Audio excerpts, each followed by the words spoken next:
सुमित्रानंदन पंत जी द्वारा रचित भारत माता कविता उनके प्रसिद्ध काव्य संग्रह ग्राम्या से ली गई है। ये कविता पराधीन भारत अंग्रेजों के शासनकाल की दयनीय स्थिति का सजीव चित्रण करती है। इसमें भारत माता को एक दरिद्र ग्रामीण महिला के रूप में चित्रित किया गया है। यहाँ पूरी कविता प्रस्तुत है। भारत माता ग्रामवासिनी, खेतों में फैला है श्यामल धूल भरा मैला सा आंचल, गंगा यमुना में आंसू जल, मिट्टी की प्रतिमा उदासीनता।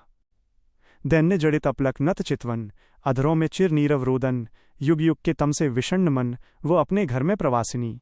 30 कोटि संतान नग्न तन, अर्धक्षुधित, शोषित, निरस्त्र जन, मूढ़, असभ्य, अशिक्षित, निर्धन, नत मस्तक तरुतल निवासिनी।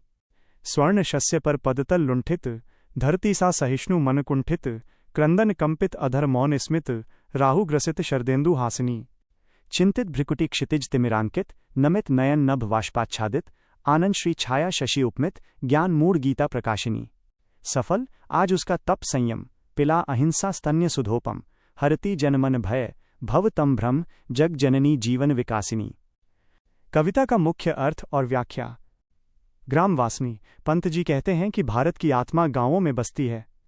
भारत माता शहरों के चकाचौंध में नहीं, बल्कि खेतों की हरियाली और गांवों की धूल में रहती है। दैन्य और पीड़ा, पराधीनता के कारण भारत माता की आंखों में आंसू हैं। गंगा यमुना, वो अपने ही घर में एक प्रवासिनी, विदेशी की तरह लाचार महसूस कर रही है। संतानों की स्थिति, उस समय भारत की जनसंख्या लगभग 30 करोड़ थी।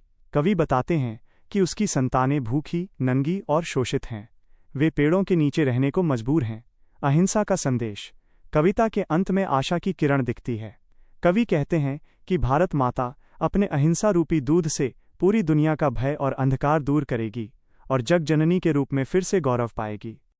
विशेष, इस कविता में रूपक और मानवीयकरण अलंकार का बहुत सुंदर प्रयोग किया गया है।